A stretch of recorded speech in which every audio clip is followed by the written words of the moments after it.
Salut à tous. Donc après Grand Titan, je pense que j'essaie de vous reviewer en fait l'autre Titan gentil, comme ça ce sera fait la semaine prochaine peut-être ou pendant les vacances, je vous reviewerai les deux autres, les méchants donc l'autre Titan gentil, comment il s'appelle? Il s'appelle Steel Hunter. Donc vous pouvez voir, lui il est tout de suite blanc et lui tout de suite à la première apparence on le voit qui vole. Voilà. Donc ce sera ça surtout la grosse différence. Après à chaque fois position d'attaque, près à l'attaque, voilà comme ça. Là derrière vous pouvez remarquer en arrière-plan une partie de la montagne des gentils. Et donc là un petit détail que Golden a montré ici. Là-dessus vous remarquerez qu'il y a en fait le modèle alternatif du Grand Titan. Donc du modèle que je vous présentais avant. Donc le modèle rouge. Voilà. Donc là à nouveau les différents trucs qu'on avait. Donc là vous avez le flingue que vous retrouvez ici. Et là en bas l'espèce de grande lance avec des pièces de Knight Kingdom que vous retrouvez hop ici. Voilà. Donc c'est plutôt classique, à chaque fois on retrouve le pilote, là c'est Takeshi, je vous montrerai après. Non attends, c'est Hikaru là. Takeshi c'était celui d'avant, excusez-moi. Voilà. Donc à chaque fois une couverture qui remplit bien son rôle, c'est-à-dire prêt à l'attaque, prêt à bondir. Qu'en plus il est pas content, voilà.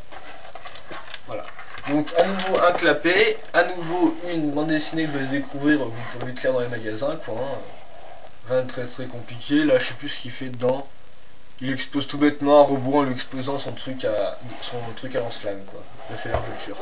Et donc ici à nouveau, vous avez en plus ici le logo du Volt je crois, et donc votre robot fait avec une espèce d'aquarelle quoi.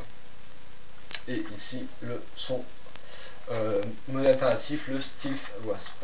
Voilà, le Steel Wasp. Voilà.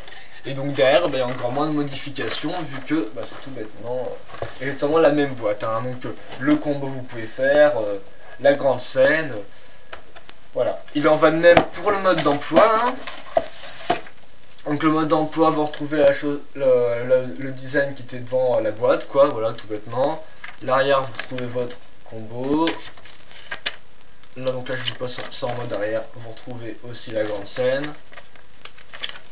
Ici donc toute la liste des pièces, vu que voilà donc tout le monde n'arrête pas de demander, mais oui en fait en 2006 vous pouvez commander des pièces à Lego si vous voulez, c'est gratuit hein. Il suffit juste de dire que vous les avez perdues et vous pouvez les avoir gratos hein, les pièces, voilà. Donc vous avez là toutes les petites pièces à commander. Vous en avez perdu à la base. Hein. Voilà. Et donc après le mode d'emploi, à nouveau les stickers qu'on colle à la fin du montage. Alors se dire la construction elle-même et tout, elle vous prendra je sais pas, je dirais bien 25-30 minutes par là quoi, environ une vingtaine de minutes. Et finalement elle est sympatoche, on avance. Souvent les robots ils sont symétriques au niveau du corps, donc à force de commencer à comprendre la structure et tout, comme je vais vous montrer, donc voilà, ça va assez vite au fur et à mesure. Donc je vais vous déplacer la boîte, hop là, vous montrer le pilote, donc c'est Hikaru, voilà, donc lui sur sa tête, attendez donc hop, c'est reparti pour vous. Voilà, là je pense que vous allez bien le voir un tout petit peu mieux. Donc lui il a des espèces de lunettes imprimées sur la tête et tout, en fait je trouve ça que ça rend pas super bien. Il a une autre coupe de cheveux qui part un peu plus dans ce sens là. Problème, c'est que je vous ai dit qu'il y avait double face, donc voilà, donc par exemple là je vais vous montrer la double face, donc voilà, donc là, toujours pas content. Voilà. Mais en fait le problème avec cette coupe de cheveux là, c'est que hop, quand il est comme ça, vous retournez, et là, donc je suis pas sûr que ça se voit bien à la cam, mais normalement là, on voit le sourire qui dépasse par la coupe de cheveux. Donc là, c'est un peu dommage, je pense que Lego aurait peut-être pu faire la coupe de cheveux un peu plus longue à ce niveau-là, pour pas qu'on voie les dents qui ressortent à l'arrière. La combinaison après en elle-même, elle est sympatoche, hein, rien à dire là-dessus. Elle joue bien son rôle, elle est assez détaillée et tout, donc elle fait futuriste et tout, rien à dire. C'est du bon boulot. Mais normalement, je préfère quand même Takeshi. Voilà, après chacun ses goûts. Donc le robot en lui-même, donc attendez, je vous montre là comme ça pour pouvoir essayer de régler ma cam. Voilà, la balance c'est parfait. Donc tout de suite, la grosse modification de ce robot, c'est que lui il a des ailes. Donc je vais commencer tranquillement par le cockpit une nouvelle fois. Tout de suite le cockpit c'est plus aérien, donc comme vous pouvez le voir, parce que là la vitre est quand même beaucoup plus grande, beaucoup plus épaisse. Donc attendez, je vais vous mettre dans ce sens là pour que bien vous puissiez voir, pour pas que vous soyez gêné par quoi que ce soit.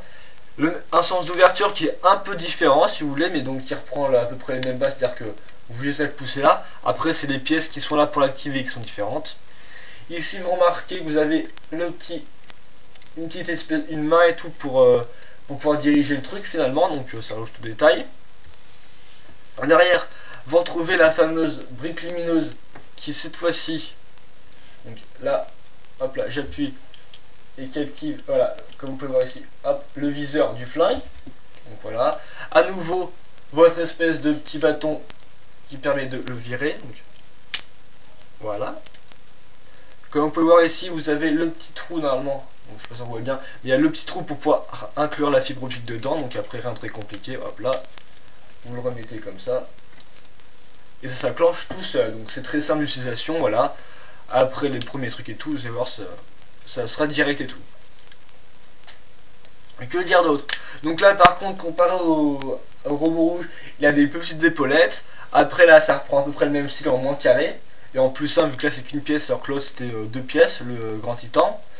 Là les deux pièces au-dessus sont par contre différentes. Donc vous avez une espèce de, je sais pas ce que c'est, un petit radar, il lance des ondes, il lance ce qu'il veut. Là on lance sur les quêtes de base.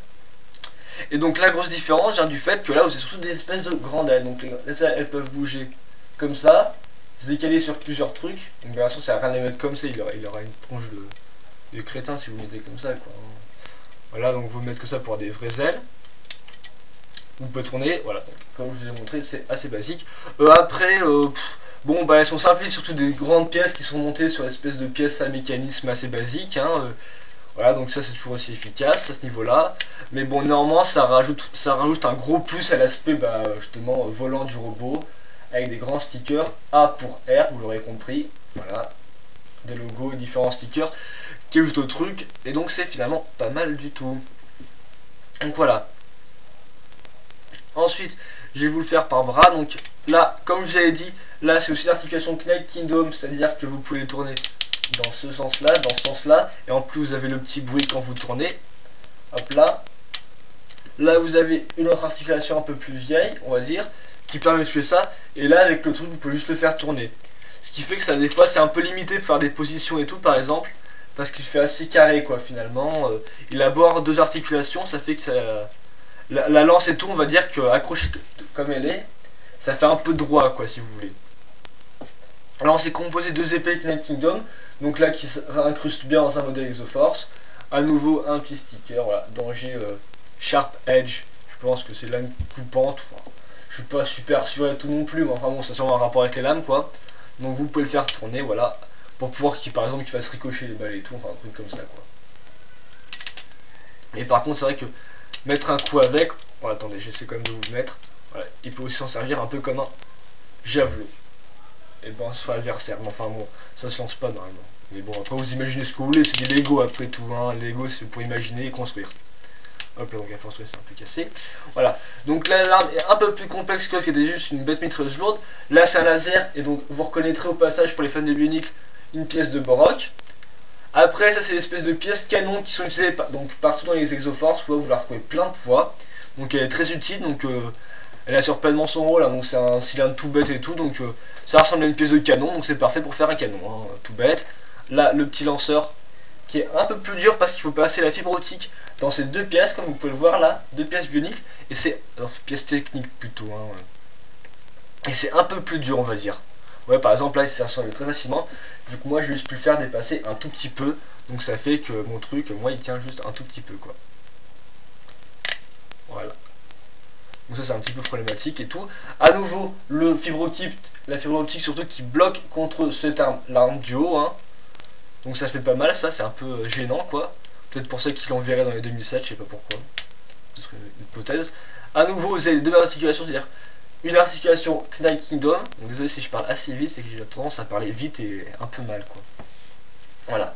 Donc vous pouvez tourner votre arme parfaitement. Donc là forcément vu que c'est plus une lance, c'est un pistolet, ça va un peu mieux quoi, ça lui réussit un peu mieux.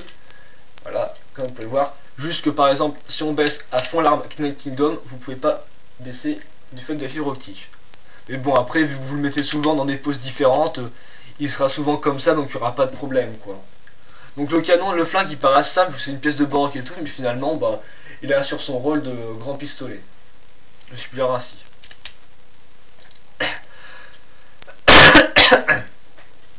Voilà, donc après, attends, c'est le quatrième review que j'enchaîne, donc après je vais aller boire un coup, je pense. Donc là, les mêmes pièces un peu courbées comme je l'ai dit pour les pieds. Donc les pieds, c'est les mêmes articulations, exactement les mêmes, hein, donc du Knight Kingdom à chaque fois. Après, c'est le motif qui est dessus qui change. Là, vous reconnaîtrez à peu près la même structure. Là, ici aussi, sauf que là, donc ça va avec le système des ailes et du vol, donc une espèce de grands ailerons qui réussissent pas mal au modèle et tout dans son design à chaque fois. À chaque fois, le modèle, c'est souvent, s'il est réussi, ça vient d'un design qui est complet et qui va bien dans son ensemble, quoi. Donc rajouter plein de petits détails qui ont rapport ou trait au vol, forcément, voilà quoi. Le fait qu'il ait une arme assez fine, ça rajoute au fait que c'est vol, c'est un peu plus envolé qu'une grosse mitrailleuse lourde, voilà, c'est ce qu'il faut vous dire. Après, par contre, comme ça, les pieds sont composés, sont un peu plus simples que le Grand Titan. C'est-à-dire c'est une pièce toute simple et tout, un peu comme ça. Et puis au-dessus, bah, une espèce de plate lisse 2x2, voilà. Assez simple. Normalement, comme je l'ai dit, le pied à nouveau, ça ajoute un bon design à l'ensemble. L'articulation, je vais pas vous le refaire à tout le coup, voilà. Donc j'ai juste essayé de vous mettre en pause. Donc là, par contre, vous avez deux picots, vous reconnaissez un peu plus pour mettre le plug dedans. Hop là, vous mettez dedans. Par contre, la poignée lui arrive un peu au menton, quoi. Hein, donc c'est un peu, je suis pas sûr que vous voyez bien. En plus, voilà, vu qu'en plus elle est teintée, la vitre, voilà. Par contre, on pourra remarquer qu'il faut coller un sticker viseur et tout dessus, donc qui rajoute un peu au détail. Voilà, donc ça, c'est le Stealth Hunter. Donc moi, je le préfère au Grand Titan, surtout du fait de ses ailes. Donc c'est totalement original. Par exemple, le Grand Titan, il fait plus basique, vu qu'il a juste ses deux mains, deux pieds, un corps, voilà, des armes. Alors que le Stealth Hunter, tout de suite, il a des grandes ailes et tout, ce qui rajoute pas mal et tout, je pense. Donc le schéma de couleur à chaque fois c'est du gris foncé, là donc du blanc, du noir, voilà. Des couleurs qui vont bien ensemble au final. Pas grand chose à reprocher au modèle. Donc voilà. Donc je vais vous le faire pivoter. Donc à nouveau derrière vous remarquerez surtout qu'il y a des articulations. Donc comme je l'ai dit, la base c'est soit la même, c'est-à-dire qu'en fait, voilà, par exemple je vais expliquer ça. Là vous avez une barre technique et là vous avez une autre barre technique. Et donc ces barres techniques sont reliées au corps souvent. Voilà, et donc il vous suffit juste de monter, et donc ce mécanisme, eh ben, vous le retrouvez pour environ tous les Exoforce, quoi, pour tous les titans.